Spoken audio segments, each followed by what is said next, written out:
or good morning, everyone, depending on where you're connecting from. Welcome again, and thank you for joining this 3-day conference looking towards peace in Afghanistan after US-NATO withdrawal, co-convened by the Center for Conflict and Humanitarian Studies at the Doha Institute and the Arab Center, Washington, D.C.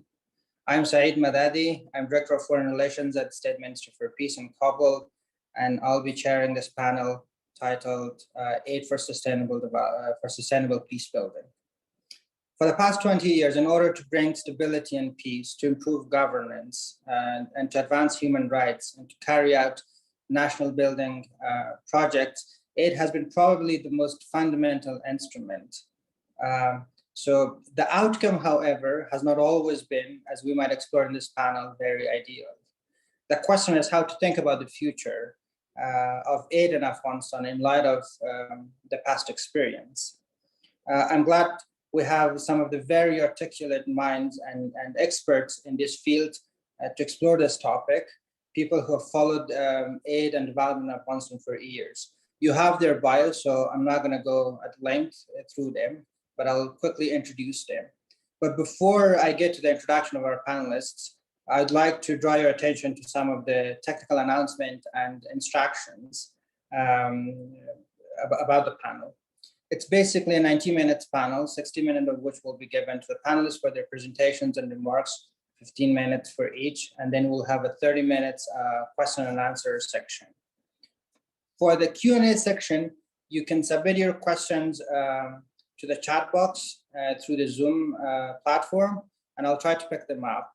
You can also mention if the question is directed at any particular speaker.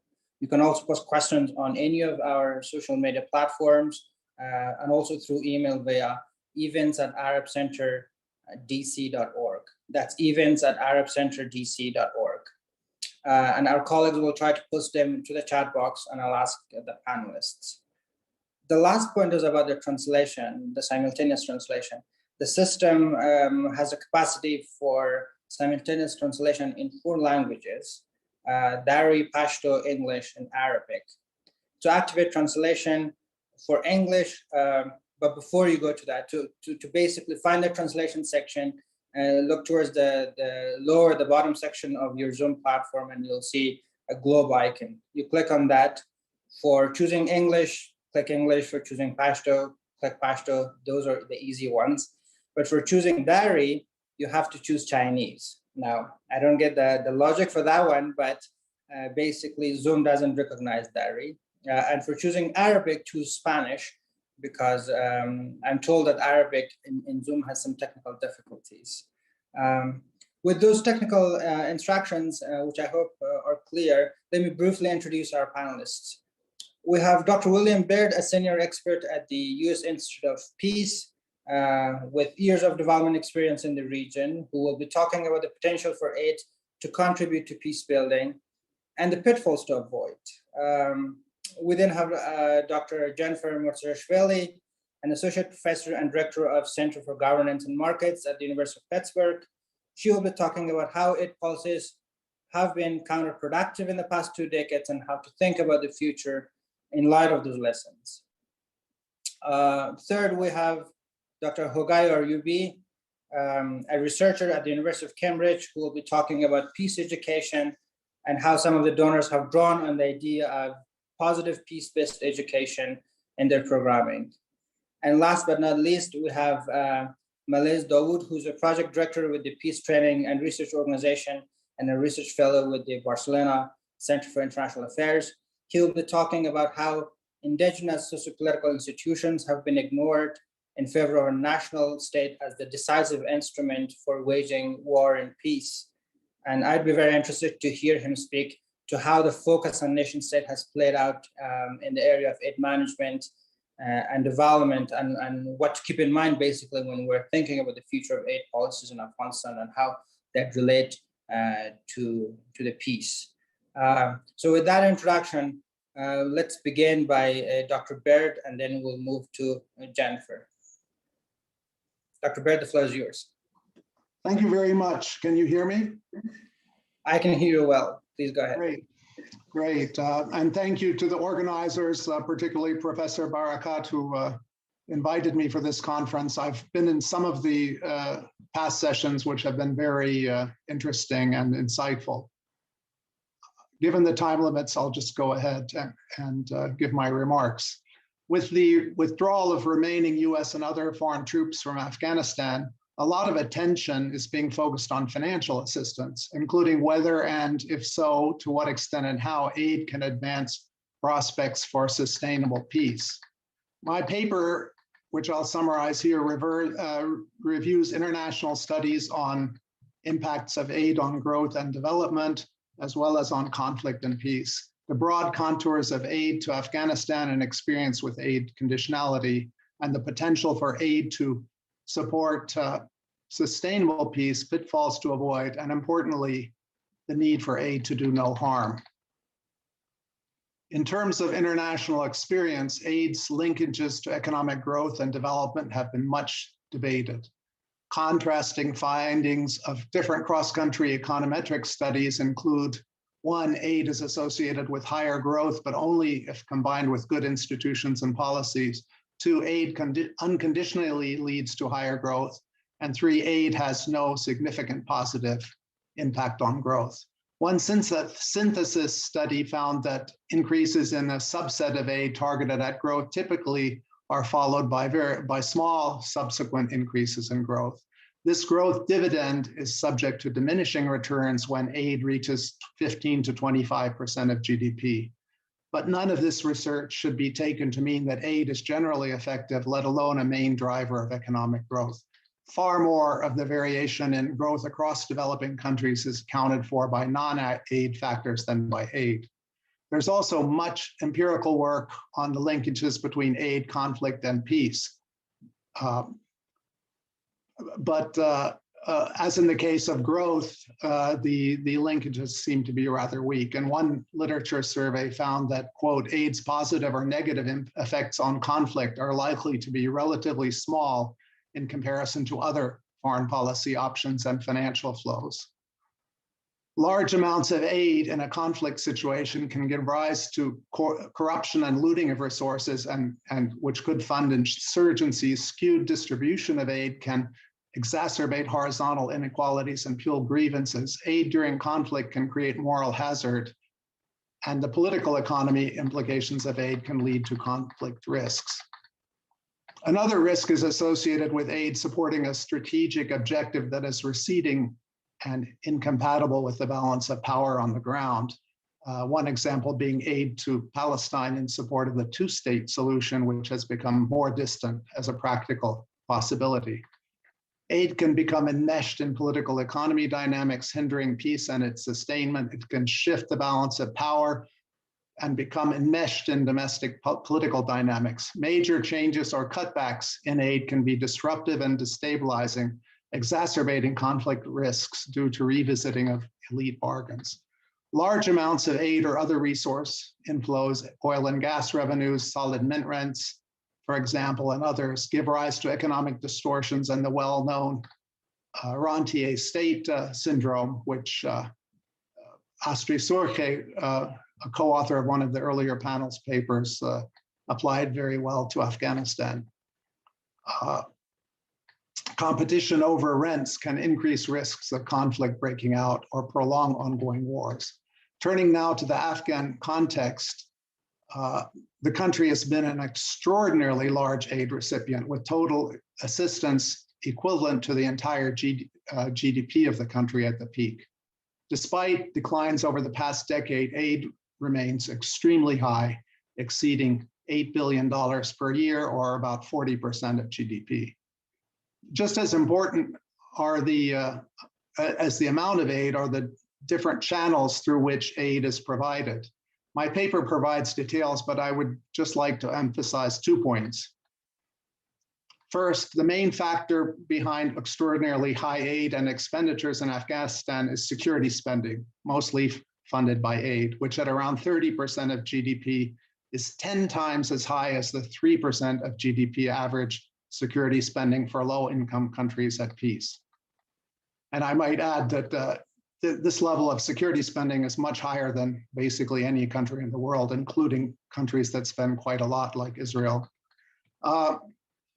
Second, the 1.5 to 2 billion per year of on-budget security assistance and civilian discretionary grants to the Afghan budget plays an outsized role, together with the 2.5 billion or so dollars of government revenue in supporting basic state functioning. Without these resources, the Afghan government would face a fiscal cliff and likely suffer a state collapse, including dissipation of the ANDSF. Just a few points about the conflict risks. One, international experience suggests that widespread conflict and insecurity itself is inimical to aid supporting peace, i.e. the current situation in Afghanistan is inimical to that. And the sheer size of aid, and moreover the main components of aid in Afghanistan, are each large enough to carry major risks solely due to their size. And the risks of corruption, fraud, and waste, which multiply when aid is very high and militate against aid's potential to help bring about and sustain peace. Only a tiny portion of aid to Afghanistan is explicitly devoted to peace building. Given the very small amount of this funding, the cost-benefit equation for this kind of peace-building aid presumptively is positive, but there are also risks. Overfunding of such aid in relation to civil society and other institutional capacity, beyond a certain point, this aid becoming sizable enough to be vulnerable to corruption, interest group capture, and the like, and coordination issues that naturally arise even though some diversity is beneficial, and risks of such aid being perceived as serving a foreign agenda, politically motivated, or favoring one side in the conflict. DDR, I will not go into at length, but that's a separate category where there actually has been a good bit of spending, and it's been basically unsuccessful, and the lessons from experience with that are clear. The main lesson is the need to move away from combatant-focused DDR to community-based approach, because the combatant-based approach can increase strains and within communities and between combatants and victims, exacerbating grievances and possibly leading to further conflict. There's a lot of experience with imposing conditions on aid in Afghanistan, positive and negative.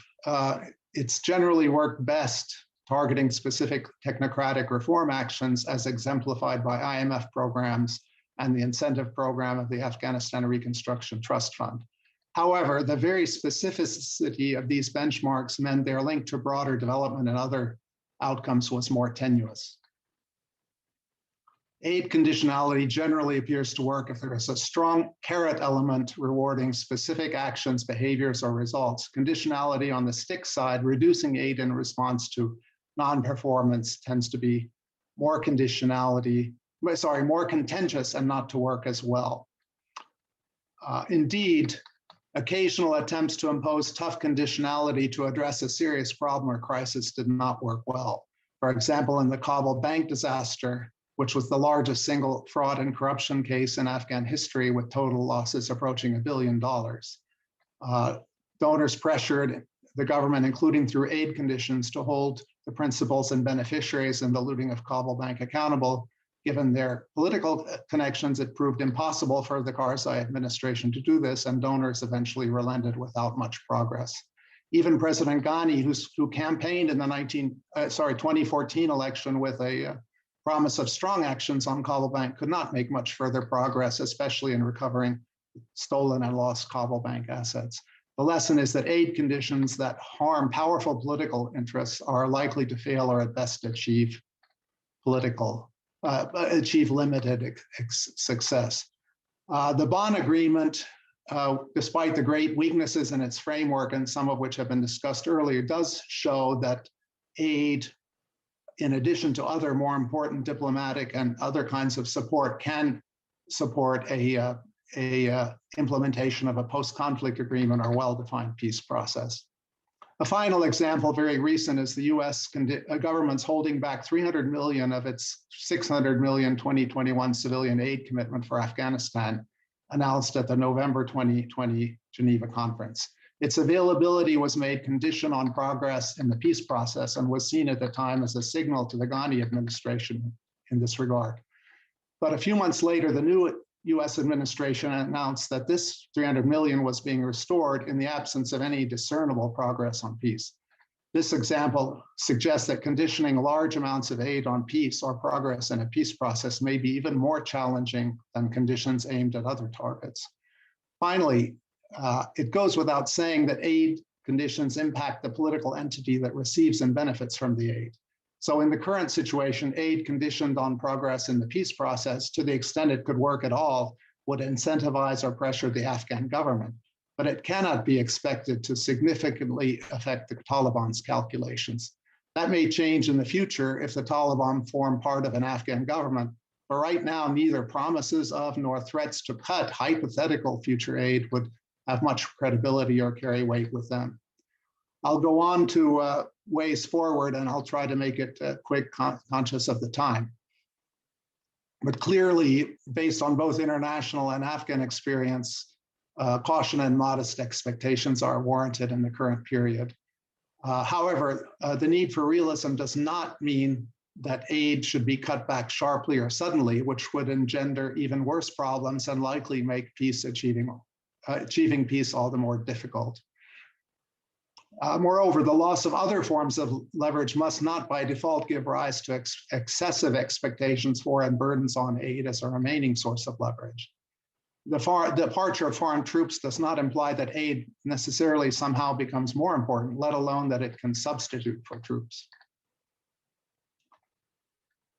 There are some instruments and institutions in Afghanistan that have been built up and could be helpful in the future for supporting a peace process and peace agreement if that develops.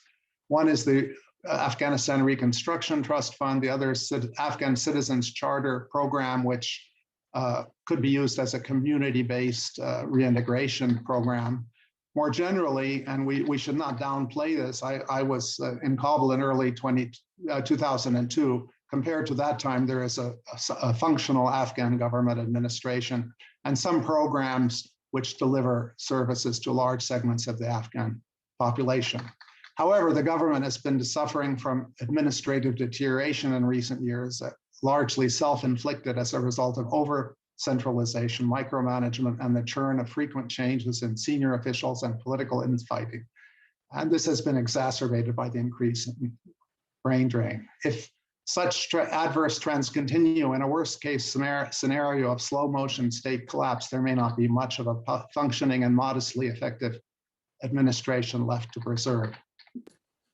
Dr. Baird, sorry to interrupt, you have a little bit more than 2 more minutes. Sure, yeah. I'll just, a key priority is to, in the short run, is to preserve and maintain the building blocks and instruments that could help foster sustainable peace when that becomes a possibility. If these instruments and programs continue to deteriorate or at worst fail, it will be difficult, time-consuming, and expensive to, and probably impossible to recreate or replace them later. And aid conditionality should focus on this. The Afghan government must curtail the over-centralization, micromanage, politicization, and weakening or fragmentation, which has been so damaging. Donors cannot let themselves get locked into ongoing self-destructive actions by the Afghan administration. More generally, with the peace process seemingly moribund for now, aid may need to be in something like a holding pattern, preservation of what may be valuable down the line if and when peace again becomes a realistic possibility. And just to close, I think it's really important that aid must not inadvertently further worsen an already bad situation, and let alone become the precipitating factor in a collapse. This is the essence of the do no harm that I've been advocating. Thank you very much, and sorry if I went over time. Thank you very much, Dr. Baird. You're very much within the limits of our time, so that was a perfect timing. I think you mentioned some of the very, very important conversations that needs to be had. The issues of centralization in terms of aid management and how to think creatively about conditionality, if in any particular way, are some of the questions that we might come back to at the end of the Q&A section to explore more. But for now, I'll give the floor to Dr. Musarishvili to give her remarks, and then we'll move forward. Great, thank you very much. It is a huge honor to be part of this conference alongside with so many scholars from around the world from whom I have learned so much over the years. And as a student of Afghanistan, it's truly humbling to be among so many of them. And I'm really grateful to Dr. Barakat and the organizers for bringing us together to discuss these issues. This conference is a very important opportunity for all of us who work on Afghanistan, who think and care deeply about the country, and for some of us who might even be involved in policymaking about the future of the country. Today, President Ghani called for a reframing of the international intervention in Afghanistan. This time, he said, is a true opportunity to do that, to do things differently, to think about the intervention in Afghanistan differently. He said that changes allow us to focus on opportunities rather than risks. And there is a huge opportunity for the international community to do things differently, to provide aid differently, and to think about the future of the Afghan state differently. But we cannot understand what to do differently unless we have a true, honest accounting of what has happened over the past 20 years, and maybe over the past 40 years as well. In many ways, it feels completely indulgent to be sitting here and debating these issues while so much of the country is experiencing such turmoil. So I'm going to speak with some urgency here today. The question is, how can aid contribute to peace building in Afghanistan? This is a question where outside actors have true agency. Sometimes when looking at Afghanistan, it seems that things are spiraling out of control. It's hard to predict the future. It's hard to know what will happen next. But the situation with aid is very different. The international community and the government of Afghanistan do have some control over what is done and how it is done. And this control is a very powerful thing. And it is something that should not be forgotten at this moment as Afghanistan appears to be heading to a new chapter in its long history as a state. But as the coronavirus pandemic overwhelmed the Afghan health system last year, let's remind ourselves of how many in civil society reacted to the international community's actions. Doctors rallied in Kabul. They called upon the International Monetary Fund to rescind a recently granted $220 million emergency loan to the Afghan government to help with the COVID-19 crisis. In support, the head of Integrity Watch Afghanistan said that monopolization in the spending of aid creates severe vulnerabilities and it removes the trust in the government owing to embezzlement and mismanagement. The Kabul rally is just one of many protests that erupted against the government. Doctors in Herat, for example, protested against unpaid salaries. In remote Ghor province, security forces killed 6 protesters who were angry at the distribution of food aid. These and other similar actions acknowledge a counterintuitive but simple truth. Aid to Afghanistan has accelerated state collapse because it has been channeled through a government that has been dysfunctional and corrupt. And as academics, we have known this has been true for a very long time. Many of our esteemed colleagues speaking here at this conference warned of these dynamics 20 years ago. These rentier dynamics are dangerous for society because they sever accountability links between citizens and the state. They create unaccountable governance systems because government officials are not accountable to citizens from whom revenue is generated, but they serve those who provide funding, which are not the taxpayers. Afghanistan experienced a toxic combination of the largest aid expenditures per capita given to any country in the world, as Dr. Baird just spoke about. But this was combined with this hyper-centralized system where citizens had no accountability over what was being done and how it was being done. They had no accountability over aid. They had marginal accountability over the government. So it should be no surprise that people felt left out and deeply alienated and marginalized by even the most well-intentioned efforts of the international community. John Sopko, the Special Inspector General for Afghanistan Reconstruction, said the Taliban and other insurgents draw attention to government corruption and use it, quote, to undermine public support for the government, garner recruits to their cause, and weaken the government's bargaining position during future peace negotiations. We must let go of the fact that there are any technical fixes or donor assistance that can fix this situation. Today, international donors support 75% of the state's operating budget. After spending 20 years and hundreds of billions of dollars, state capacity remains devastatingly low. The government cannot provide a modicum of security or public services, and citizens have no means to hold the state accountable for its action. Corruption has become the status quo. Coronavirus is once again wreaking havoc on the country, further revealing the failure of its healthcare system. But responding to these crises requires trust in the government, and this trust is at such a low. This also begs the question, if the US wanted to discredit the Taliban, it could have done this easily by providing it donor funding. State building efforts in Afghanistan after 2001 have failed not because donors tried to impose Western-style democracy. Rather, these efforts failed because they resurrected authoritarian institutions from the country's autocratic past, which were not designed to serve citizens as the basis for the new state. Democracy at the local level was never given a chance. And this archaic and centralized system is the source of so much of the country's continuing conflict and systemic injustice. Donor support for these corrosive institutions led to a vicious cycle of state failure. Donors propped up the very predatory institutions that were responsible for initial state collapse. When many Afghans were hopeful for change in 2001, they were forced to submit to rules designed to control and even terrorize them. And these were institutions that came from Afghanistan's past.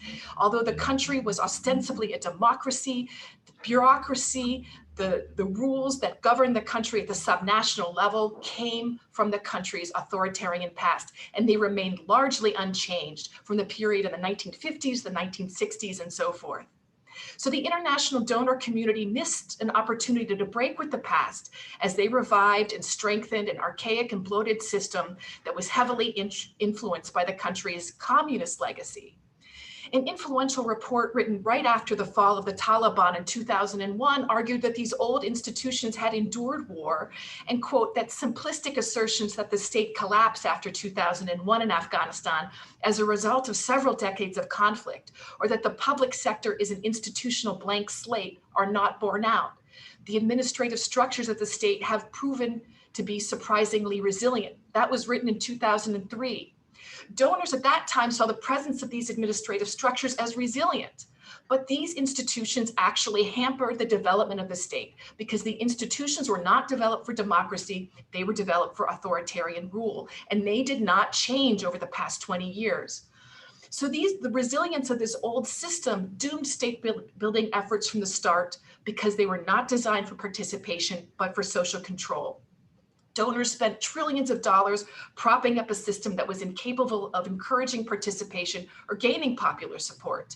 The authoritarian system had a very weak parliament vis-a-vis a very strong executive, as Dr. Baird has pointed out, and all officials at the subnational level are appointed by the central government.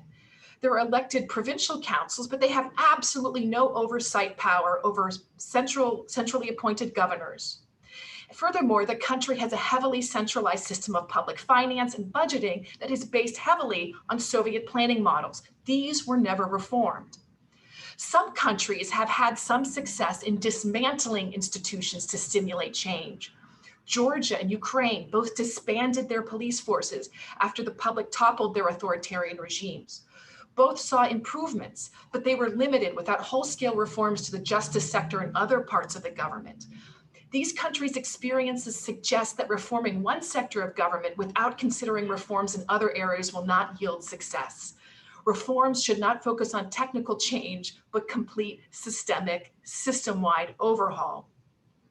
Afghanistan succeeded in dismantling and disbanding some parts of the state after 2001.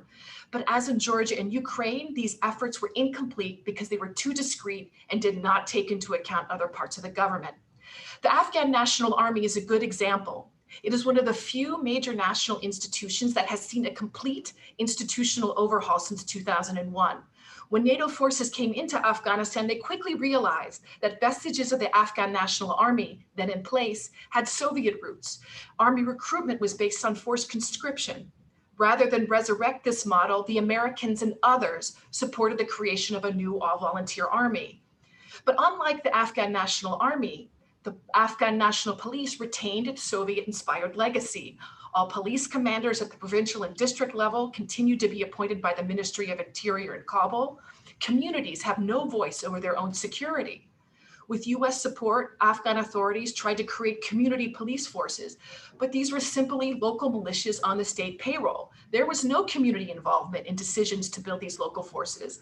Instead, Kabul managed the creation and support of these ostensibly community forces. By contrast, efforts to reorganize the Afghan National Army from the ground up paid off. Although it's far from perfect, it remains a source of pride and unity for many Afghans. 60% of Afghans strongly agree that the army is honest and fair, making it one of the most trusted public institutions in the country. According to Asia Foundation survey, only 40% can say this about the police.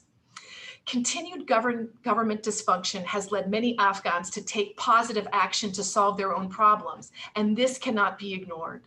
During the past 20 years, Afghanistan has developed a thriving private sector, an engaged, diverse, and robust civil society, a vibrant independent media, and a resurgence of customary authority in rural areas who fill governance gaps and lead communities and serve as a bulwark of protection against predatory officials. Such grassroots local authority provide one of the only local fora for local deliberation. Afghanistan sits at an important moment right now. Aid cannot continue as usual. The toxic combination of excessive assistance that could not be monitored alongside a government bureaucracy that is not accountable led to a governance disaster. This lack of accountability created an open playing field for the Taliban and foreign patrons to grow their influence inside of Afghanistan. Without this governance crisis that was caused by this toxic combination of donor largesse and hyper-centralization, it's uncertain whether the insurgency would have continued as it has. The international community has a real opportunity to be honest with itself and do things differently. The challenges outlined here explain why investments to strengthen the state have contributed to systemic injustice. The more the world has invested in these institutions, the worse they have performed. Pouring money into the current system fosters dysfunction and strengthens insurgent forces. This is not a time for incremental reform, but experimentation led by the Afghan people, not dictated by international donors. There is increasing discussion of governance reform in Afghanistan by parties across ethnic lines. So it's time for the government to take these ideas seriously, and it's time for the international community to support them. Yet the administration of aid through these old systems crowds out opportunities for reform and continues Afghanistan along this path to dependence. Simultaneously, it's time for the international community to stop its business as usual. Well-intentioned efforts to support the Afghan state have generated huge mistrust. The contours of the current structures undermine opportunities for Afghans to creatively engage with their government and shape their own future. So Afghanistan is truly left as a precipice. Thought leaders in Kabul call for the continuation of aid and fear abandonment after the US withdrawal. But the US has promised that it would continue to provide aid. But how can we ensure that this aid does not decay what is left? So what are the right ways forward? There are no right ways. A couple of suggestions. First, we know that the donor largesse has created a size of government far larger than the government of Kabul and the taxpayers of Kabul could ever sustain. This system was built to fail from the very beginning. This is a huge opportunity for the international community to think about right-sizing government. That aid has outspent its absorptive capacity. Yes. If I can interrupt you for a second, you just have one more minute. Perfect. Thank you. Sure. So right-sizing aid is the first suggestion. 2, there must be accountability in reporting. There has to be honesty about what has been achieved. It cannot just come from the Special Inspector General for Afghanistan Reconstruction to earth outcomes that donors, that their implementing partners fail to achieve in the country. We have to be honest about what has happened. The implementing partners need to feel honest to report their failures. We've been talking about this for many years, but the time has come. Finally, we must let go of outdated models about how aid can support peace building. We know that providing physical goods does not win hearts and minds. Providing things to people does not build trust. Trust can only be built when the respect and dignity of citizens is respected, and that is what matters most. Thank you very much, Dr. Msojveli. I think that was a very concise and an important topic to discuss. When you were speaking, I think I was reminded of an op-ed that Dr. Saq Nadiri of New York University, who became later an advisor to President Karzai, who wrote the Afghanistan National Development Strategy, wrote right after the US invasion in late 2000 and early 2002, which said that for so long, the money in Afghanistan has gone to politics, which is into guns or into drugs. So basically, as we move forward, the people who control food should not also become the people who control power. And I think one of the problems that has happened is that we have ended up just doing that. So I think in the Q&A, I'd like to come to that topic again and how the market has interacted with the politics and the political power, and how that has impacted the effectiveness of aid at the local level. But before we get there, let's hear from Dr. Aryubi, who is looking at this issue from a different perspective, from an education perspective, and what has happened in that area. Dr. Aryubi, the floor is yours. All right, thank you. I'm going to go ahead and share my screen.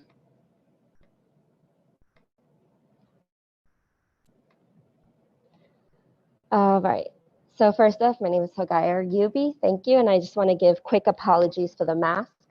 I work in a building where they're very strict about keeping a mask on. So even when we eat, we have to leave the building.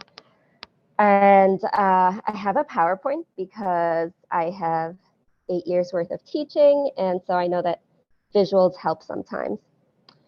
And I'm focusing on peace education because we are very lucky that Dr. Baird and Dr. Murtazhivli, sorry for mispronouncing your last name, but they gave us the larger picture. And so I just want to focus on peace education. So the question that I'm answering is, what lessons have been learned from the performance of international aid programs in Afghanistan, and how many donors draw on these lessons to formulate enhanced project design of future programming? So the first lesson I think that we've learned very early on, most organizations and charities historically, I think if you just read the first chapter out of any anthropology textbook is the Colonial Mindset. The idea that the charity or the organization or the state comes in and says, we know what is best for you and we don't need your input. Dr. Aryubi, if I can interrupt for a second, is your camera off? Oh, sorry. Is it on now? Well, we're not seeing you on screen at least. At least I'm not seeing you on screen. Can you see me? No, I think you can go ahead. So we'll just focus on the presentation for now. Okay. I turned it on, but we'll get back to that. Sorry. So, and the second sort of colonial attitude that a lot of these organizations and charities had historically was, our projects are designed to rescue a state from its culture and to bring the state into the 21st century, as we believe that our culture and society are the golden standard. And so what we've learned, a big lesson is, of course, this indigenous methodology-based idea of co-designing, co-creating, co-conducting, and co-owning the projects. So a lot of failed projects were done, and as a director of a charity, I know some people come in and say, hi, I want to donate this money for this specific thing, and I have to sit and say, look, we need to co-design with the people on the ground because we don't know what their needs are and we don't know the environment best. So just this understanding that projects need to be co-designed, they need to be co-created, they need to be co-conducted, and they need to be co-owned. And this is a difference between done on and done with in Morocco and Pakistan and in India and states around us that have similar environments and maybe similar cultures. The other lesson, of course, is the poorly designed, and I think the textbook example is literally the textbook. And I think most of us already know this project, but it was when the United States spent millions of dollars in the 80s to produce and disseminate anti-Soviet textbooks for Afghan school children. The books encouraged a jihadist outlook, which was useful propaganda at the time for a Washington driven by the imperatives of the Cold War. Further, these were printed both in Pashto and Dari, Afghanistan's two major languages, and books such as the Alphabet for Jihad Literacy were produced under the auspices of the U.S. Agency for International Development by the University of Nebraska at Omaha and smuggled into Afghanistan through networks built by the CIA and Pakistan's Military Intelligence Agency, the ISI. So as Dana Baird said, Dr. Dana Baird at NYU said, these books are still found in Afghanistan. And I think it's very controversial right now. I think one side is pushing for these books, these old textbooks. And, you know, the new textbook created by the government is obviously very different to this one. And this is pulled from the Washington Post. And some of the pages out of the textbooks, as you can see, this was the first grade textbook. And as you can see, instead of having apples and pencils, which is normal in a first grade textbook, and I know this because I was a first grade teacher, they have weapons and such. And this is another poem, of course, that very famously in those textbooks. So, and this is just part of it. As you can see, very poorly designed and obviously came back to haunt us.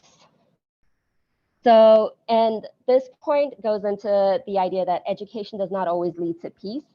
And I've sat in hundreds of conferences by now where I hear somebody saying, we need to put aid into education. Education will lead us to peace. And I always sit there thinking, no, it doesn't always.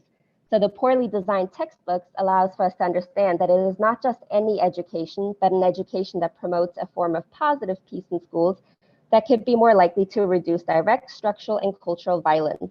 This distinction is necessary because education can be used to incite violence. A positive impact of education on conflict is dependent on the education that is being provided, as education that is violent can contribute to more structural, cultural, and direct violence. Now, of course, we can see that aid was given to Afghanistan in the form of textbooks, but these textbooks were violent. They taught children about a negative form of jihad. They taught them about rifles. They taught them about, so as you can see, the last line in that poem is, if he casts a sharp glance, we will pluck out his eyes. This is obviously way too violent for a first grader. And I want to remind everyone, first grade is 6-year-olds. So education isn't always lead to peace. It has been well established that textbooks especially have the ability to teach religious bias, narrow nationalism, historical inaccuracy, omission, imbalanced perspectives, propaganda, physical force, and militarization, and promote conflict. And also, Bush and Salatarli argued that learning materials, curricula, and textbooks become politicizing and manipulative instruments in conflict settings and can play a significant role in exacerbating or maintaining existing inequalities. And finally, education can reinforce divisive views and attitudes in a fragmented population that is still suffering from the impact of the conflict.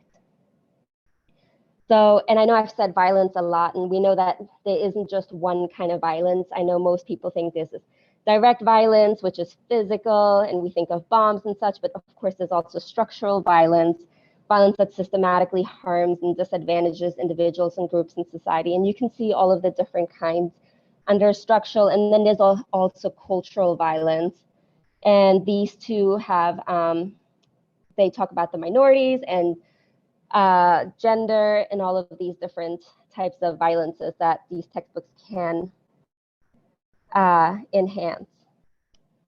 So what the solution to these, the lesson of having these negative violent-based textbooks is that education in conflict-affected settings could potentially be transformed by developing equitable access to positive quality schooling for children, creating inclusive curricula and textbooks, which include peace building, addressing gender violence, and focusing on structural and systemic forms of education inequalities. Education can also have a positive role in developing peace through the usage of explicit and implicit messages of peace, reconciliation, and inclusion throughout a curriculum. Education for peace can also involve education for inclusion, education for nonviolence, education for social cohesion, education for legality, ethics, and the rule of law. Moreover, this education promotes values, behaviors, and skills that contribute to justice, peace, solidarity, and sustainable development. Now, we're probably thinking, well, this is not such a, this might not be that important, but you can see even in examples such as Syria, which was one of the most educated, had one of the highest education graduating numbers in the region, went into a civil war. And so it's important that our education system have this active, positive, peace-based learning throughout, from kindergarten all the way through university. And so the lesson learned from these, so some of the donors that drew on these lessons were, and something that I want to highlight is the History Project, which was developed in Pakistan and India. And it's a really interesting project because obviously the history books in India and Pakistan are very different, and things like partition are described in very different terms if you look at the sort of regional, national dialogue in both India and Pakistan. So what the History Project does is they put both perspectives side by side, and they allow students, they've had a lot of success in giving it to students in high school and having them read their own national perspective of partition, and then they read the other countries. So the Pakistani children were then reading India's perspective, and then the Indian children were reading the Pakistani's perspective. And this sort of developed this tolerance, this understanding of other views. And this could be especially useful for the ethnic histories in Afghanistan. I know that every sort of group has their own history, and they think they have their own story of what happened. And another group, Voices for Creative Nonviolence, the UK coordinator. So this is a group that focuses on peace education projects that focus solidly on positive peace. Am I out of time? You have 2 more minutes, Dr. Ayubi. Okay, I thought so.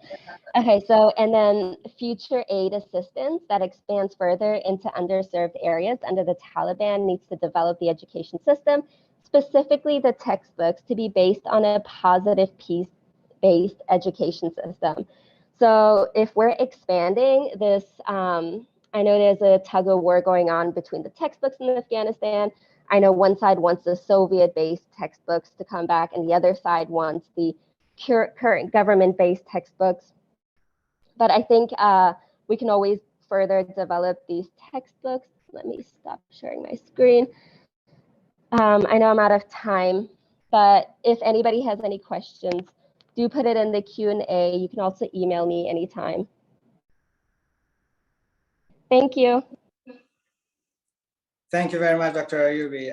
I'm very delighted that all of our speakers are staying within the limits of the time, so it makes my job far easier. And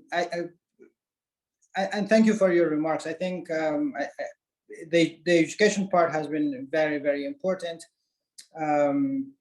There are not a lot of times that we talk about education projects or investment in education being negative or counterproductive. And I think one of the areas that I would also come back to is the political economy aspect of it, in terms of how our focus on education for the past 20 years has been a little bit disconnected from the economic market, and how the market has not been able to incorporate all of the people that we happen to graduate from high school and from universities, and the impact of that on political stability and other factors. And I think in case of Syria that you explained, that also might have been one of the issues, that the disconnect between the literacy and education rate and the market.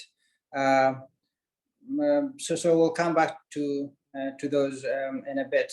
But before the Q&A, we have one last speaker, Malays Dawood, who would be presenting a different dynamic, a different perspective, and looking at the regional context of this, and how in a bigger scheme, nation state has been promoted in ways, as I understand from his abstract, in ways that has not been very compatible with indigenous contexts. So, Malays, the floor is yours. Thank you so much, Mahdi Saib. I think you spoke a tad too soon when you said we all stayed in our time frames. This might change, but I'll try my best to make sure the record stays intact. Really well, the pressure is more on you to make sure that the record stays. I'm really honored to be in the company of such a distinguished panel. I'm particularly happy that Sultan Barakat is here. Dr. Barakat was my mentor and my supervisor in the University of York. So I'll go straight to my presentation. Can you see my presentation? Yes, we can. Yes, please go ahead. The term state-centric conceit, I borrowed and appropriated it from Carl Sagan when he was describing the age of humanity, when people thought that Earth was the center of the universe. He called that as the geocentric conceit. So basically what I'm trying to say here is that we've fixated too much on the state. When it comes to deep time reckoning, it will become clearer as we move on. But before I move to my other slides, I just saw a question from Antonio Donini, I hope I pronounced it correctly, in the Q&A bar, who quoted Peter Berger, a sociologist that I haven't read, who said that successful aid becomes successful if eliminated from within. So maybe my presentation will answer this question to a certain extent. Let me quickly go to the illustration. These are the figures from 2016. So basically, this is the civilian aid, the so-called economic and development assistance to Afghanistan 2016, whereas this is the security assistance to Afghanistan 2016. So you clearly see this discrepancy between the two. Almost 4 times of the aid was dedicated to security sector. On the other hand, in Pakistan, these are some of the figures from 1951 to 2010. And you can see 3 spikes, the red ones, when it comes to security assistance. The one spike is in 1950s, mid-1950s to mid-1960s. The second one is from in 1980s, and the third one is from 2001 up until 2010. This is important because, as you can see, that during all these 3 eras in Pakistan, you had military dictatorships.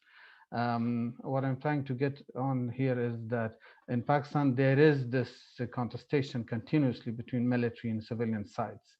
And the aid that has poured into Pakistan, unfortunately, because of some events like the invasion of Afghanistan by the Soviet Union, or the invasion of Afghanistan by the USA, it happened around the time when military was in power. I'll come back to this in a later slide. What I'm trying to say is that what has happened, that there has been massive, unscrupulous, and insistent investment on violence in this AFPAC region for well over 70 years, most of which has gone to extremely violent actors that either constitute or allies in the network states of Afghanistan and Pakistan.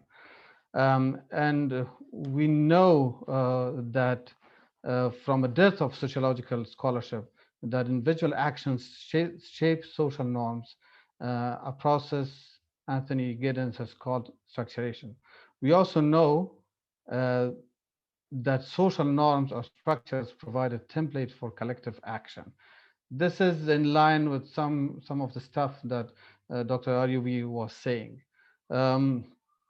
This has meant more and lasting violence in Afghanistan and some parts of Pakistan. In short, violence, it adds potency to this old adage that violence begets violence.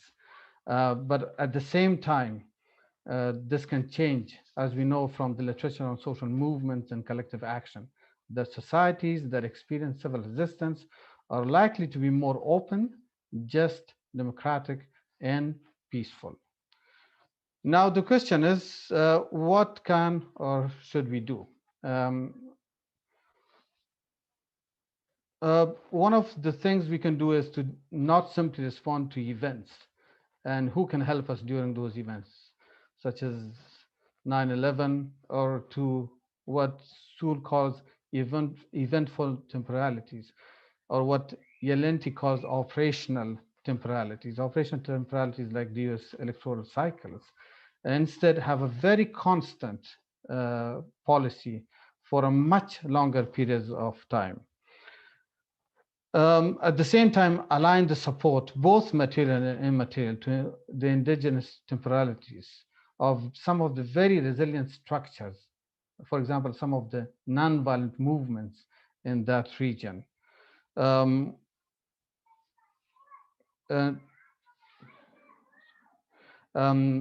And stop supporting the small, well-resourced clique in Kabul or extremely violent insurgency.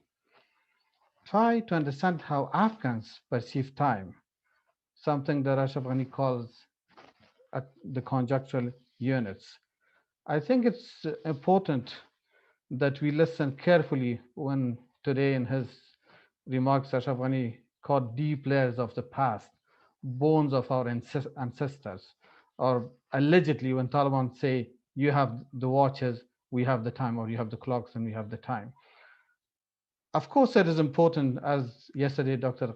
Al-Qahtani said, to save Afghans time, but at the same time, is it also prudent? Let me go back to Pakistan, whereas the civilian forces and the Pakistan military and its Islamist allies are locked in a contestation for domination, having both failed in production. And in production here, I mean public services. Thus far, the Pakistan military has prevailed. And one of the reasons was external support. What can happen is to move away from your traditional allies, who've mostly been these violent actors, to more natural allies. Who could be those natural allies?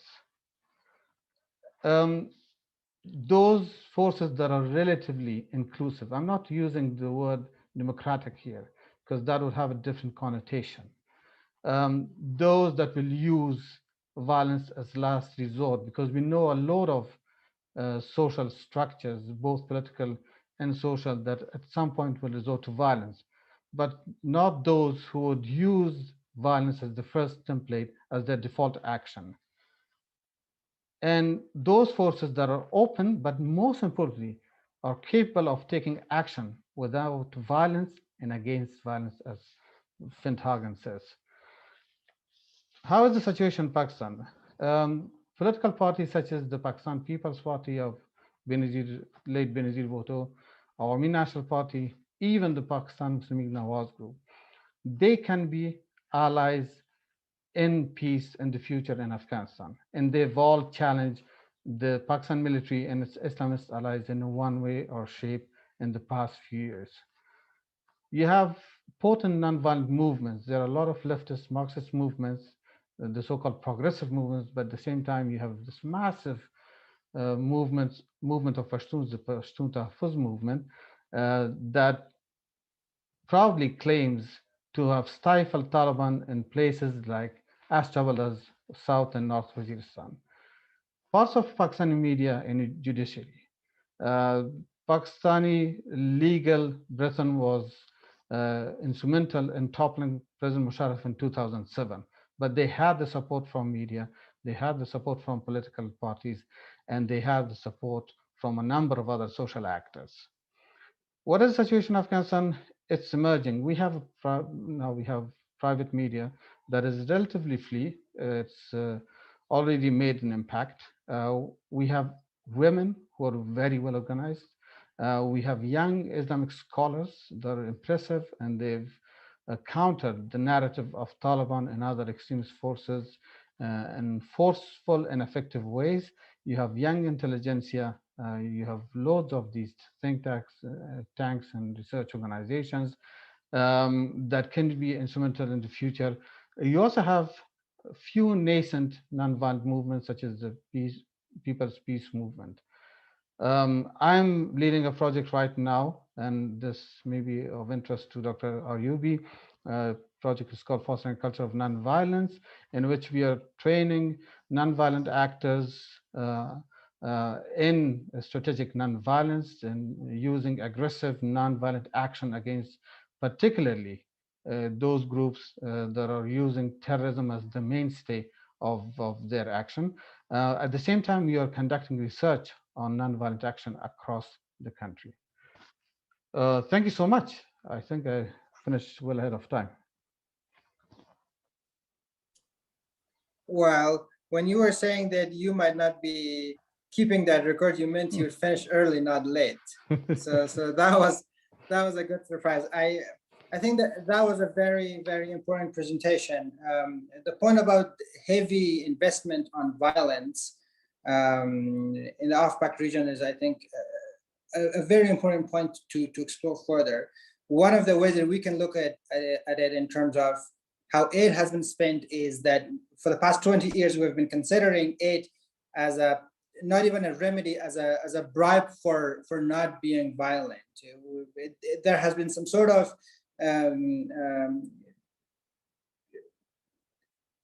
early understanding that one of the key causes of violence might be poverty and lack of economic opportunities. So the more money you pump into violent areas without any consideration of other factors, political, social, and cultural elements of that, maybe you'll get result. And that was probably one of the key presumptions of the big surge in 2009 and 2010 and 11. So I think that's a very important. In order to start the Q&A section, I'll start right from here with you, Malaise, which is that you made a very important point that in order to move forward effectively, we need to go beyond thinking operational or eventful, or base our policies on specific events that happen, and especially events that happen in another country, that being 9/11 or the US electoral cycles.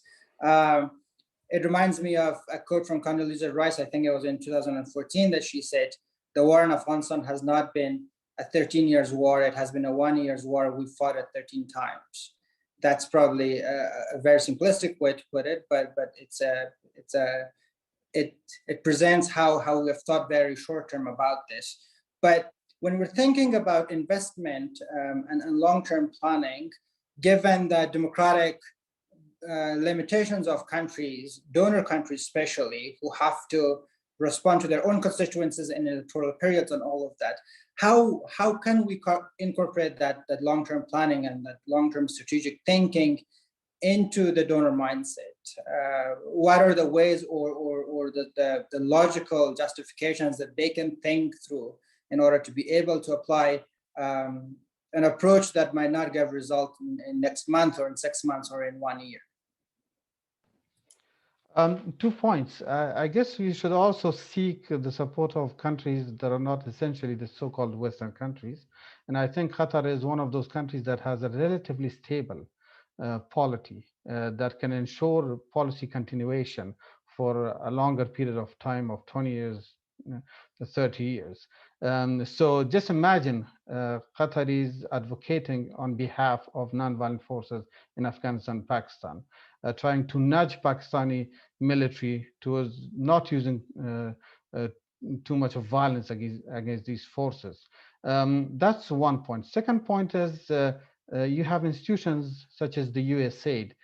Obviously, they're also they obliged to follow all these budgetary annual rituals, but at the same time there could be some form of policy continuation. And let me also point out the third point is that to a certain extent, we Afghans have to also own this. We have to make sure that without external support, we continue to take action. We continue to educate our own people. We continue to take this narrative in our own imagination. This reminds me of Wright Mills' sociological imagination. We have to use now an imaginative way of addressing this without depending too much on the outside world.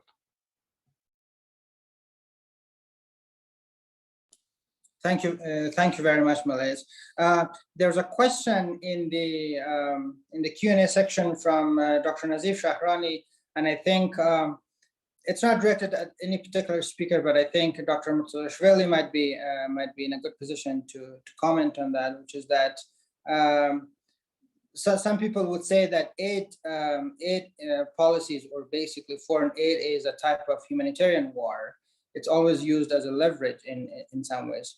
So Dr. Shahrani is asking about your comments on that in the context of Afghanistan and how aid policies and foreign aid has been instrumentalized. I mean, I think it's clearly been instrumentalized. And for any of us to talk about aid as not being political, of course it's political. Countries give aid because it's in their interest. And so is this humanitarian war? I think for many in the international, at least the Western community, saw it was a tool of peace, whether that was military aid or whether that was development assistance. Military aid, and I know there's been many debates among Western analysts about the purpose of the aid, and many oftentimes the military aid was undermining much of the development assistance, but they were definitely working in opposite directions in many instances. So that led to really deteriorated any coherence of the program. And I think most importantly, it led to a lot of confusion among the people of Afghanistan about the purpose of the international project, because what the donors in the international community said was one thing and what they experienced was another. Right. So whether that's the discrepancy between the military side and the development assistance side, or whether that's the discrepancy between a development assistance program that says it's going to deliver X, Y, and Z, yet is channeled through, that people experience through several layers of corruption.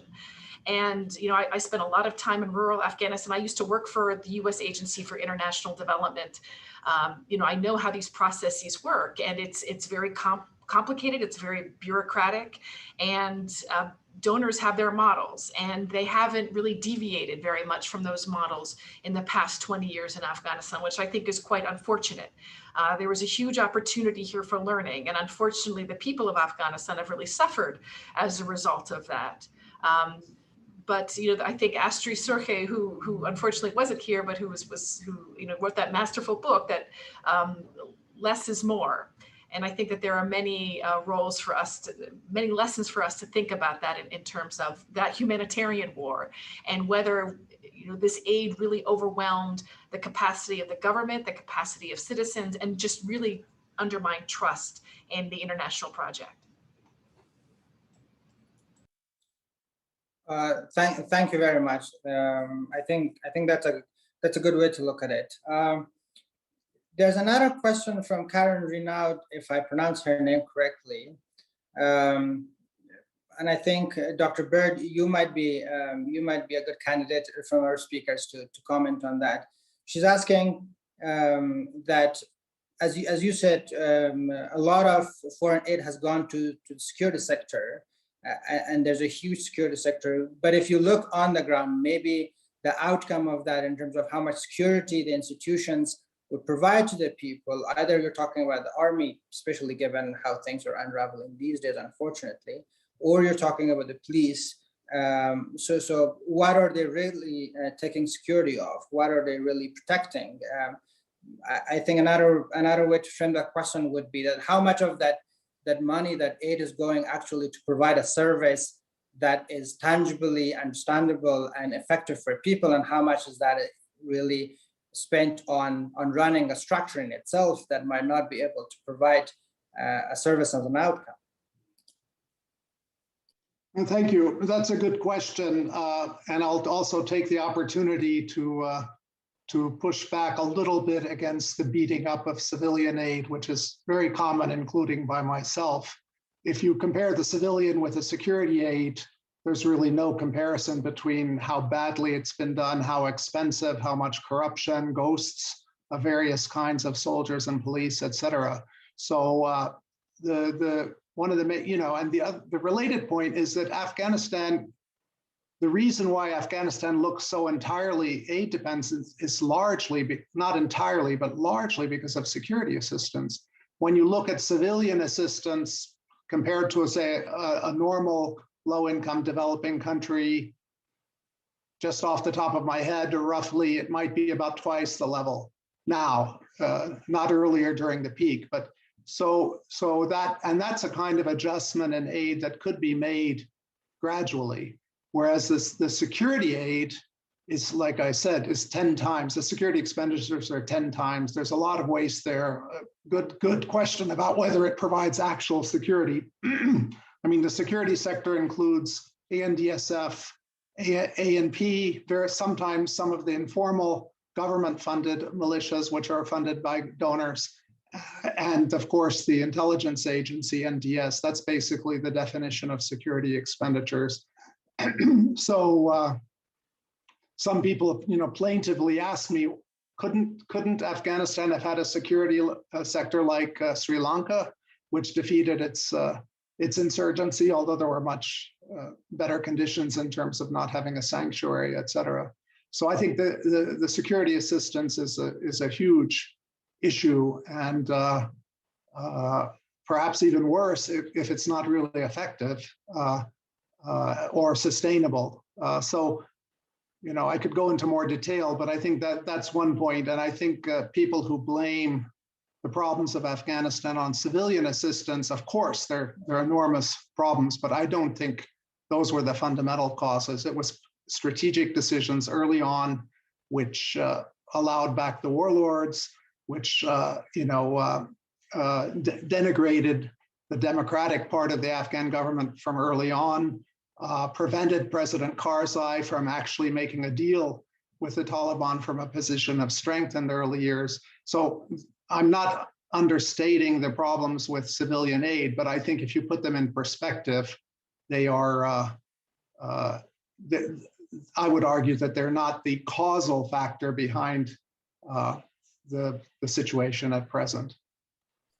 Thank you, Dr. Baird. I think Jennifer wants to say something to that, because her focus was a lot in terms of how Afghan institutions have not been able to provide the sort of services that you expect from them, as opposed to more of the foreign end of this. But before we get to her comment, I think Dr. Baird also wanted to say something here. Did you? Thank you very much, Syed. I just wanted to remind everyone that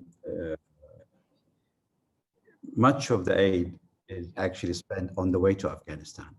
When we're talking about figures, and there has been some analysis that talks about roughly 40% of the money never really makes it into the country, never mind the negative or positive impact of it. And I think the point made by William about the military aid, maybe there is an opportunity there that if there is an end to the conflict, and if we listen carefully to what the president said at the beginning about the neutrality of the state and the neutrality that he proposes in the region, position of Afghanistan. So maybe the need there can drop, but still we have to convince the donors to engage in the country on the basis of opportunity. And that is what has not happened so far. The engagement has been very much on the basis of it being a threat to global security. And that came right from 9/11 onwards. The volume of aid went up and up again and again, but it was not really driven by the opportunities the Afghans can offer. And I think there is a very important message in what's been discussed for all sides that are negotiating at the moment in Doha. And some of those messages, that it is clearly the state cannot sustain itself on the current income, if you like, that is coming. So there has to be a relationship to the rest of the world. That relationship is not free of charge and it's not free of condition. And all sides need to understand that those donors do things based on a very sophisticated criteria and honestly, very shrewd strategic interest that is to them a priority, whether it is security or stopping migration or whatever it is, or narcotics, as was mentioned by one of the speakers. So I think this has been absolutely fascinating. It's been a very, very interesting panel. And I thank you all for those important points you've made. Thank you, Dr. Barkat. I think the division of how much of aid has been spent in Afghanistan and how much of it has gone back to the countries who gave those aids is a very important one. One of the examples is, for example, how much money has been spent on hiring technical experts and advisors, people who on the paper might have very impressive resumes, for example, but who might not understand the local context, who might not be able to navigate through Afghan institutions or sociopolitical structures. So I'm giving the floor to Dr. Mustashvili to comment on that, but before that, I'm asking also sort of an additional question for her, but also for Dr. Aryubi, who was talking about South-South cooperation, which is that when we're thinking of empowering indigenous institutions and customary, for example, networks and South-South models of aid management, given that a lot of aid is coming from Western countries, from the United States, from the UK, and from for example, from Europe, how is it possible to incorporate these local thinkings into international aid structures, structures that are designed with particular mindsets, be it the World Bank, the IMF, the United Nations Development Program, and other such structures. So how would also go about that, and how much the non-Western voices are actually incorporated or reflected in those institutions? Dr. Mustashvili, okay. So in response to that question, I think the answer is actually quite simple. That international, and this will be very controversial, but I don't think the international donor community should be interacting with these organizations, with customary institutions, because there are plenty of, because first of all, we understand that when the international community becomes involved with them, they ultimately harm their legitimacy. And if these organizations at the community level, for example, in Afghanistan, and the ones that Dr. Malay spoke about, they're quite legitimate, and they have constraints on their power in ways that the state does not. Some of the worst things you can do is flood them with cash, right? But there are other organizations that the international community could easily interact with at the district level, at the provincial level. There are a plethora of them without bringing these issues down to the local level. And so this really is a question about the extent of aid. And this gets to Dr. Baird's point about, civilian or military. And I would just strongly disagree with this notion that, yes, some civilian assistance has been very effective. And I don't want to throw the baby out with the bathwater, so to speak, but I don't think we can underestimate the harm that the corruption in the civilian area has done to the legitimacy of both the donors and the state. And most of the work that I have done has been in the civilian side of things, not on the military side of things. There's been really deep, a very deep disappointment with the civilian aid. When there was a civilian surge, announced during the Obama administration, how much of that, a lot of it did go to the civilian side. And a lot of that development assistance was very poorly utilized, fomented a lot of corruption, a lot of democracy and governance assistance, a lot of economic development assistance. I don't think we can discount it, and I don't think it's fair to separate it from the military assistance. I think that's often given humanitarian development agencies a pass because they're not the military, but they can cause just as much damage. And I think there's very good evidence to that. So I think we just need to be very careful and thinking about these models. And of course, why does the international community give assistance? As many people here have said, if countries provide assistance because it's in their interest. How does Congress justify giving assistance to Afghanistan? Well, they can justify it by saying so much goes back home, so much pays a contractor in their home state. This is just politics, and aid is political. And if Afghanistan accepts this aid, it has to accept these conditions for better or worse. And every country has its own conditions. And this is why maybe sometimes it may be better for Afghanistan to do less with aid than with more, because these conditions become so complicated and then undermine prospects for stability. And I realize that's controversial, but I don't think I'm the first person to say this. Thank you very much. Dr. Ayubi? Yeah, so I think certain organizations like the World Bank have been heavily criticized just because of the human capital sort of approach towards education. And I'll keep talking about education because that's what I know. And so when you look at these big organizations coming in, a lot of it is like, well, how do we get jobs in? How do we get people to make money? And a lot of that is very unsuccessful, unfortunately, because, our aid giving hasn't been more than any point in time. And yet, it hasn't been worse than any time before. And I think we can see from a lot of states that haven't taken aid and sort of depended on community education and community-based education and such have done a bit better. But for projects that do, that are implemented in Afghanistan, I think that there has to be some sort of indigenous methodology integrated where all of the projects do need to be co-created.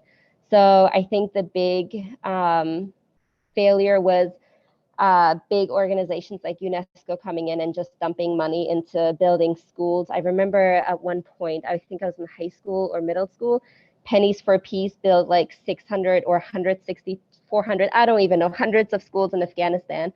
And then I remember 2 years later, they said 85% of them are empty or are being used for storage.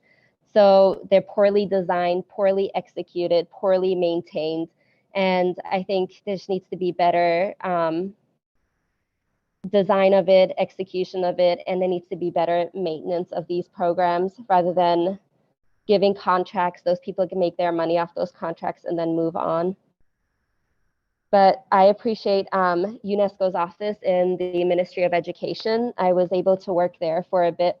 And what they do is they have their researchers come in and then they work hand in hand with people at the Ministry of Education on projects. And so it's not just we're going to put money into the programs we feel like are going to be successful, and the programs that we think are going to be bringing Afghanistan into the 21st century, and the programs that are going to make Afghan schools look like American schools. It's more a lot more interest in community-based schooling and how to support rural schools that are out of reach and under Taliban hands. Sorry, that was all over the place. I don't know if that answered anything. Thank you very much, Dr. Ayubi.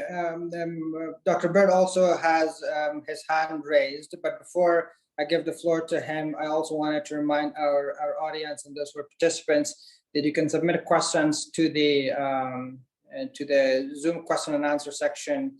You can pose your questions on our social media platforms, but you can also email them at events@arabcenterdc.org, and our colleagues will try to post them. I'll try to pick them up and ask. So, Dr. Baird. Oh, thank you. I just wanted to clarify one thing, that obviously the levels of aid, both civilian and military, and the linkage between it, the two of them during the surge was an absolutely crazy and ridiculous and short-run idea. So we fully agree there. And I think I also very much agree with the 2004 version or 2005 version of Professor, who I knew then as Jennifer Brick, and she talked about some positive things about the National Solidarity Program and actually influenced my thinking about that at the time. So, we have to keep in mind the specifics, and I was referring to the current level of aid which is still egregiously high, but that is mainly because of the military, and the civilian aid is out of line, but not that much compared to the military. And another point to remember is that a big chunk of aid went through the Afghan government. So whatever the problems were with that, it certainly was jointly owned by the Afghan government. And I think you can criticize international institutions for not holding the Afghan government accountable. Just to give one example, with apologies to the director, how on earth could the World Bank and IMF let things deteriorate so much in the central bank and the Ministry of Finance? I mean, those are institutions which probably would be important under any government, and they've just been wrecked by gross over-centralization, micromanagement, infighting, political, we're talking about centralization versus decentralization. Right now, the issue is a central government versus a hyper-central government centered in the palace, and basically with not much power elsewhere. And this has been a trend since 2014 and gotten much, much worse in recent years.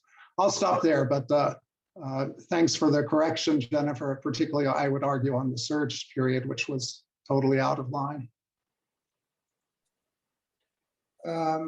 Thank you, Dr. Baird.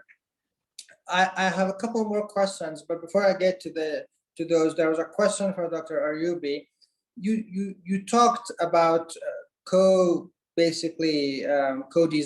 and sharing the ownership of the projects with people at the local level, which is a very important one. It reminds me of a story one of the senior American policymakers who was involved in Afghanistan told me that he went to Helmand to a village, and then he saw a USAID funded well in a village which was on a hilltop, and he saw the well not working because people had thrown stones into the well. So he asked around and said, why people have done this? Because before that, women had to go down the hill and bring water home, drinking water from the stream.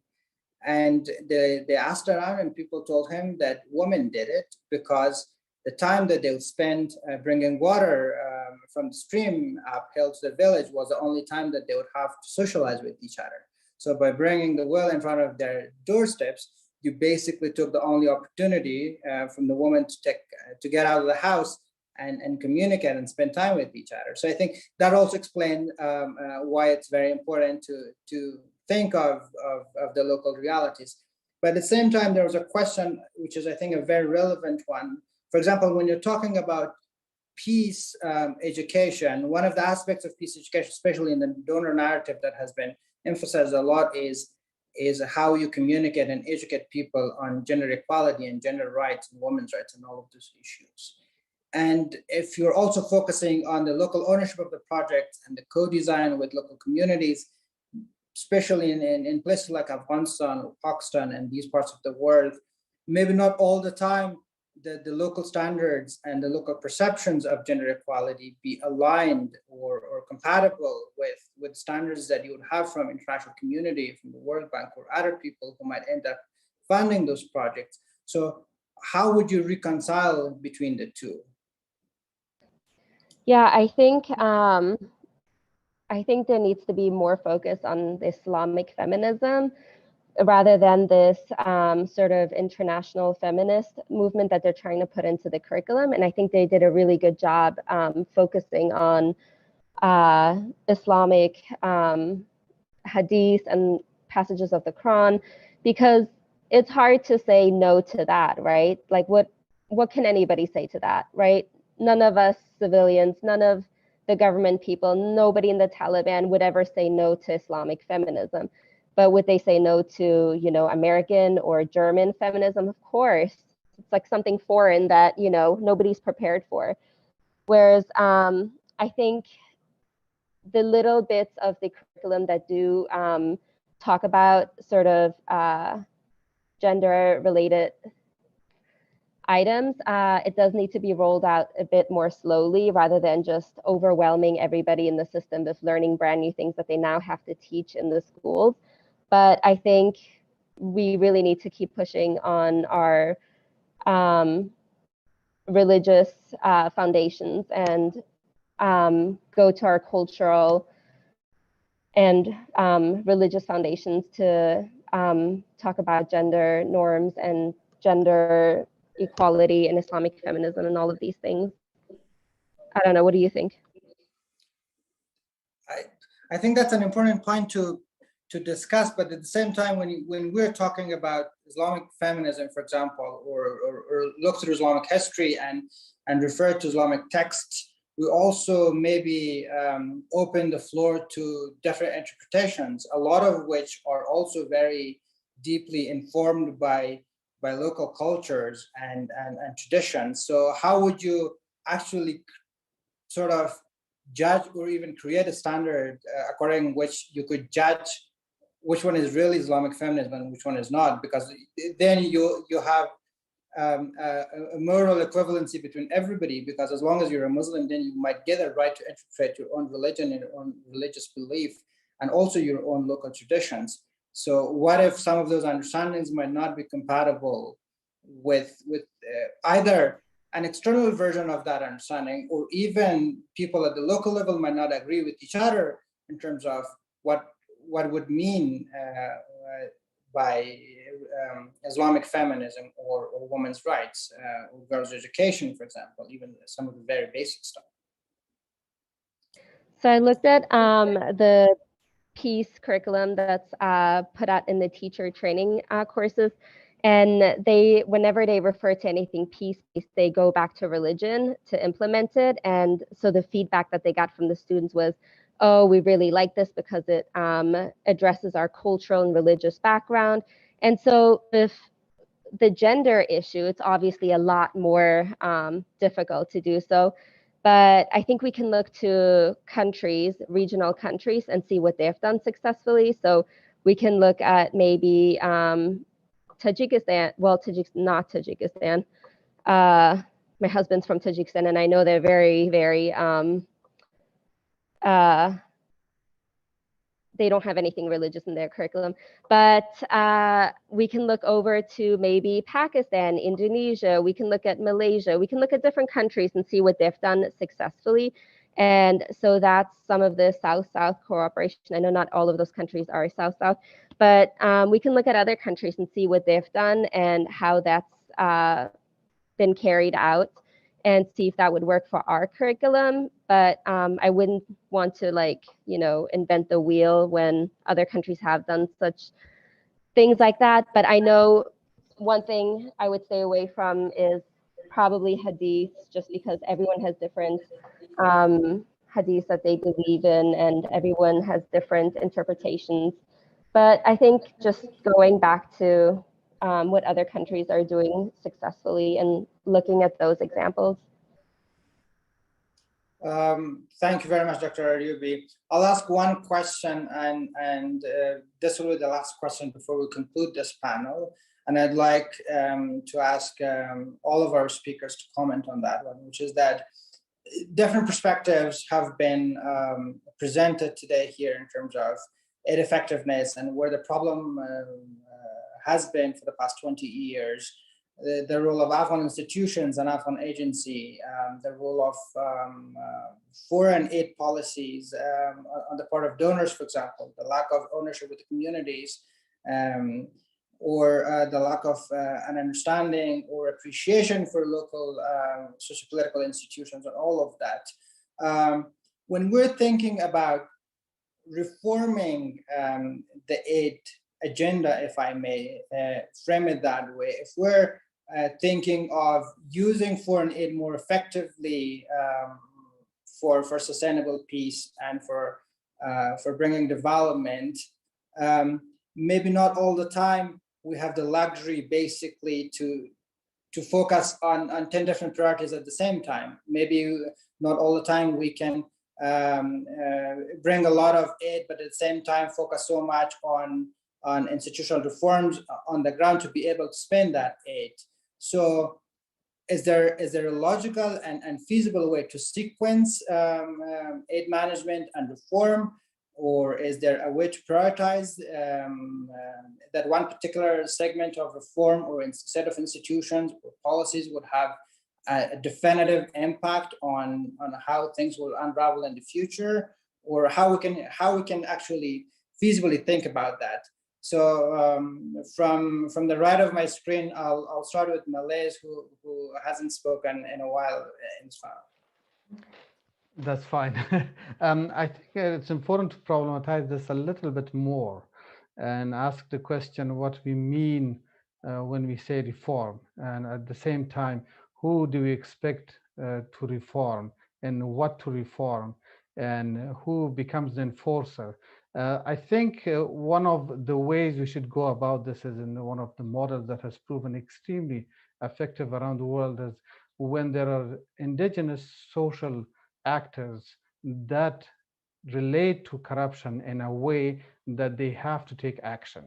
And in that sense, we have this body of knowledge on nonviolent movements, specifically addressing corruption in their countries. Because what we see in the name of reform, what we've seen in the past 20 years, and I've been part of the Afghan government, including being the chief of staff of Dr. Ghani, and also working under President Karzai, they launched a number of reform processes in collaboration or under the guidance of the international community, and nothing came out of it. Because at the end of the day, there wasn't a force that would come out on the street and take them accountable. So in that sense, I think we Afghans, even if we don't have the aid flowing into the country, at one point have to resolve and say enough is enough. Otherwise, of course, there are also other countries, some of the forces of inclusivity that I mentioned that exist in Pakistan, for example, they're also extremely corrupt. So they could be potential partners, but at the same time, how you curb their tendencies to make sure that they are more equitable and just in their governance. So it again comes back how we socially structure our society, but it will take a long time. We have to mobilize and organize until we have those forces in place and they have the long-term ambition to take care of the reform agenda. Thank you. Thank you very much, Dr. Baird. Thank you. That's a very good question. Just a few quick points. One, Afghanistan cannot change the whole international aid juggernaut. You know, that's got so much inertia and very hard to change. Maybe it will change slowly. On the other hand, maybe the aid will keep going down, so it doesn't need to change, just as aid internationally begins to almost disappear. But so I think it's much more that Afghanistan, like some other clever countries, makes productive use of the aid. And I would just highlight a few points.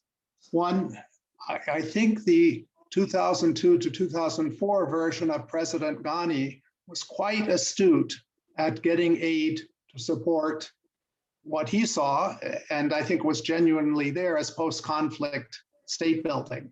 And it's very interesting that it seems he's abandoned a lot of those principles, perhaps reflecting all the difficulties he's facing as president, perhaps understandably. But there was a coherent Afghan leadership strategy to manage aid, including unprecedentedly, I think, and compared to almost any other country, although total aid was egregiously large, actually some significant proportion of that actually did go on budget.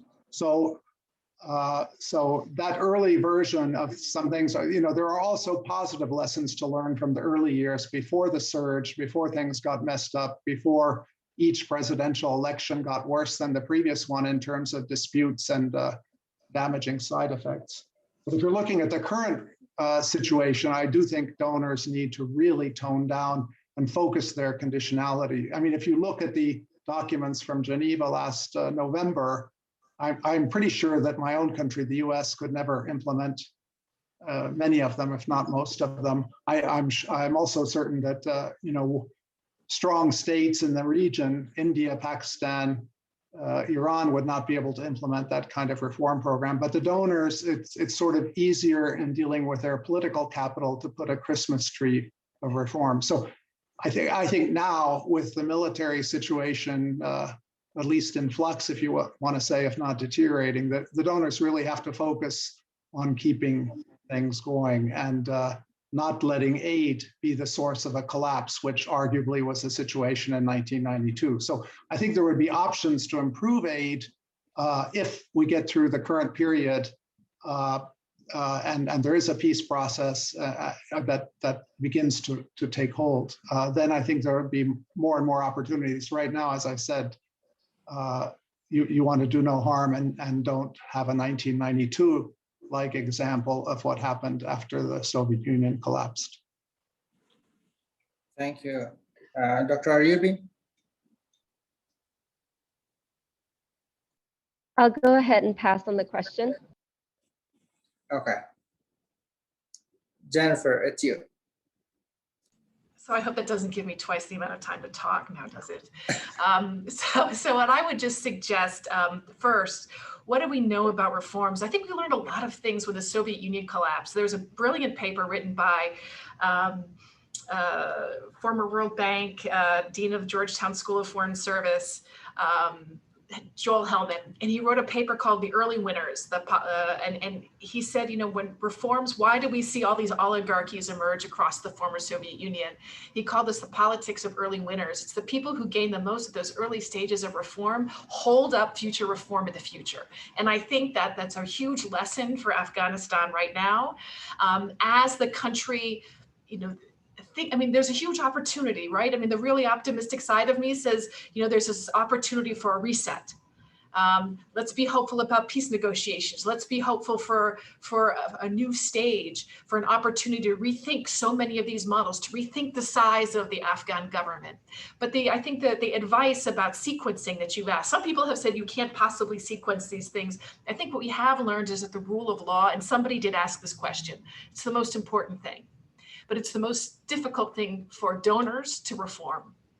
But I think that is putting so much aid inside of a country without rule of law creates the situation that we've seen with corruption. And I'll give you a good example. I have a book coming out later this year on property rights in Afghanistan, and it focuses actually on indigenous property rights institutions and why they've remained so effective over the past several decades and why efforts to build formal property institutions have failed.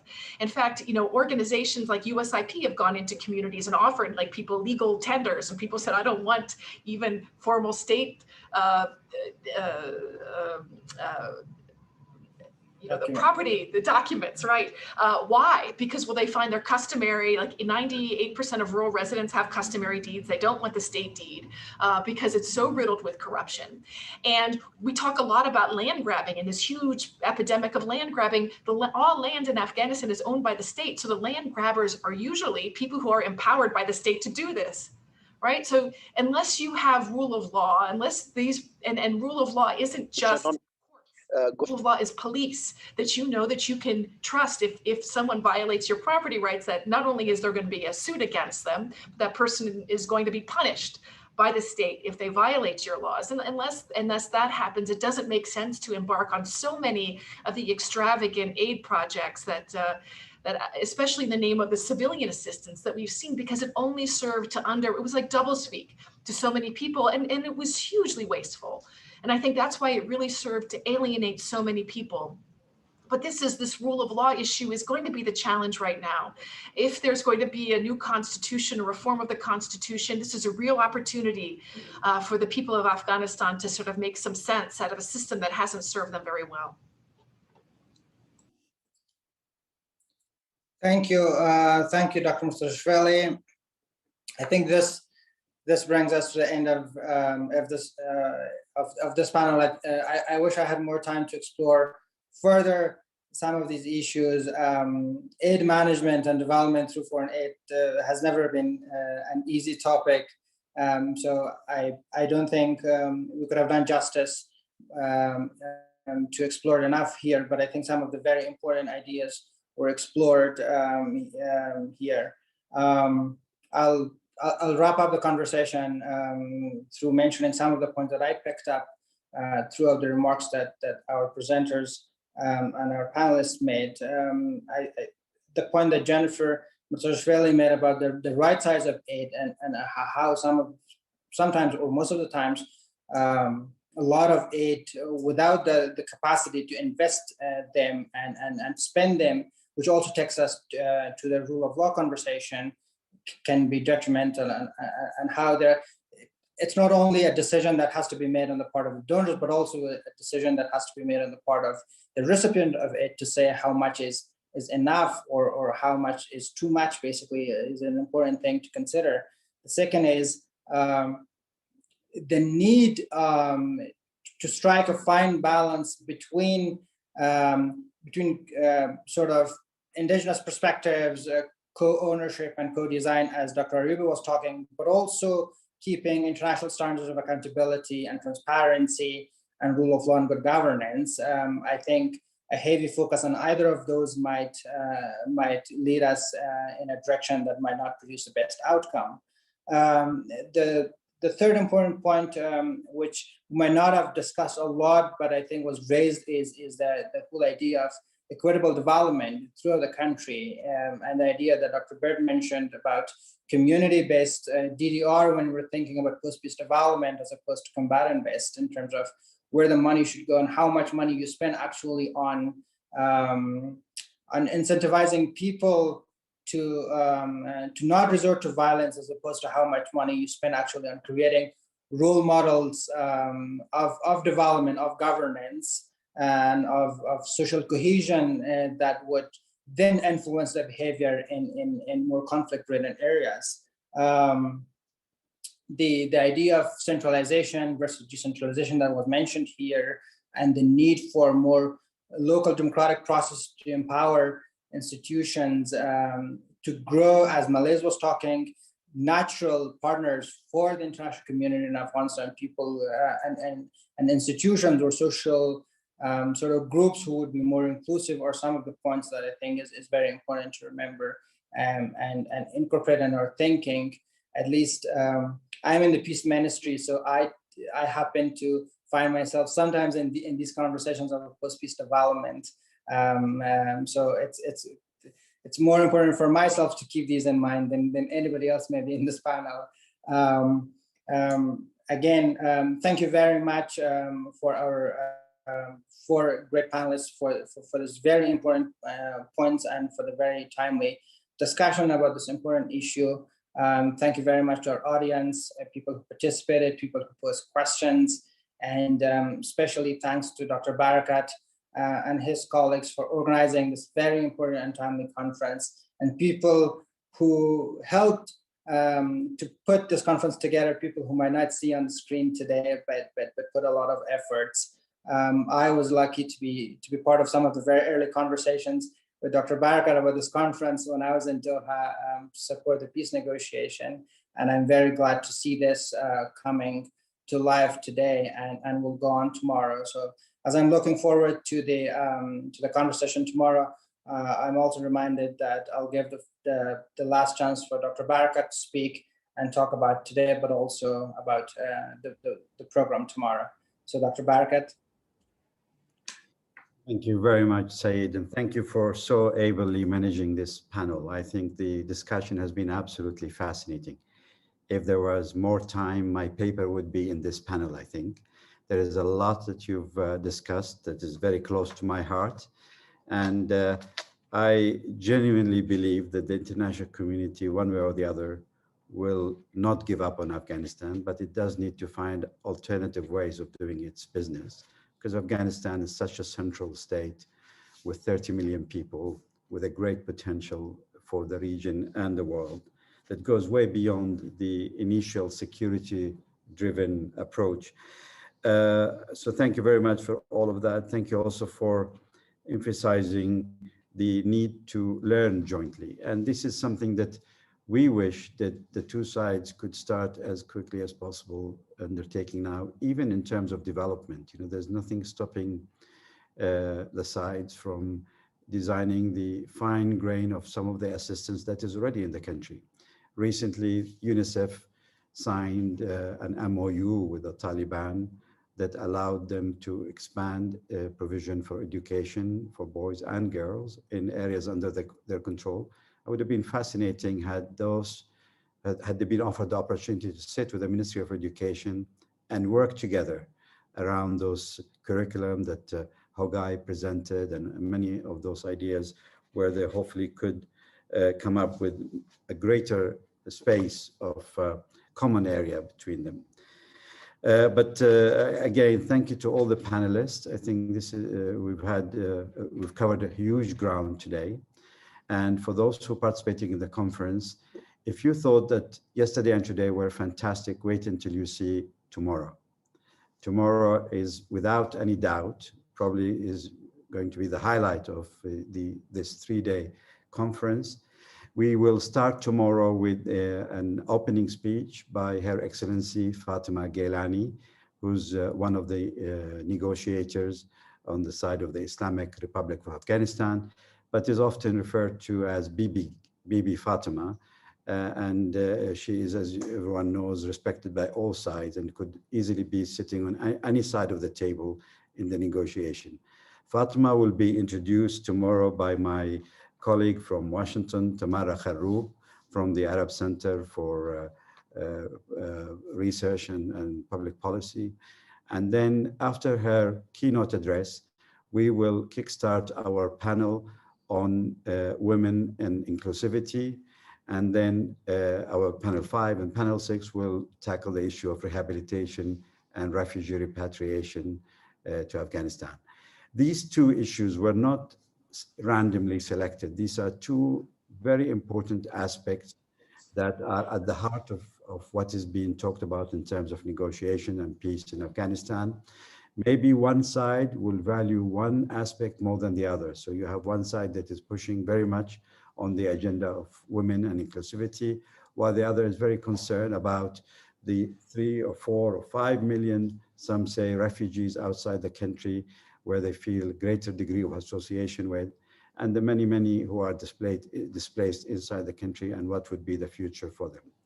The panel on women and inclusivity will be chaired by our good friend Lise Doucet, who is the chief international correspondent for the BBC. And then panel 6 will be chaired by our very own Sana Tariq, who has been very much the hidden soldier behind all of this. And I take this opportunity to thank her for her contribution. I also, before we close today, I would like to give a very special thank you to the interpreters. I think they've done a great job. This is a quite complex arrangement with 4 languages going simultaneously, especially with the very different accents. Even translating from English to English, I think, is a problem. You know, we've heard all the way from the United States to Australia, including my broken English. So they must have suffered quite a bit. And also, I would like to thank Ibrahim and the technical team that have helped us manage this and make it run as smoothly as possible. So thank you all, and we'll see you tomorrow, same time. It's going to be at 3 o'clock, 4 o'clock. Just double check again. Apologies. We're going to start at 9 o'clock a.m. Washington time, 4 p.m. Doha, and 5:30 p.m. Kabul. So that is 9 a.m. Eastern time in the United States, Washington, New York, 4 p.m. in Doha, and 5:30 in Kabul. And the session altogether will run for about 3.5 hours. So thank you all, and we'll see you tomorrow. Thank you very much, Dr. Barakat. Again, thank you all. Good night and good morning. See you all tomorrow. Good night.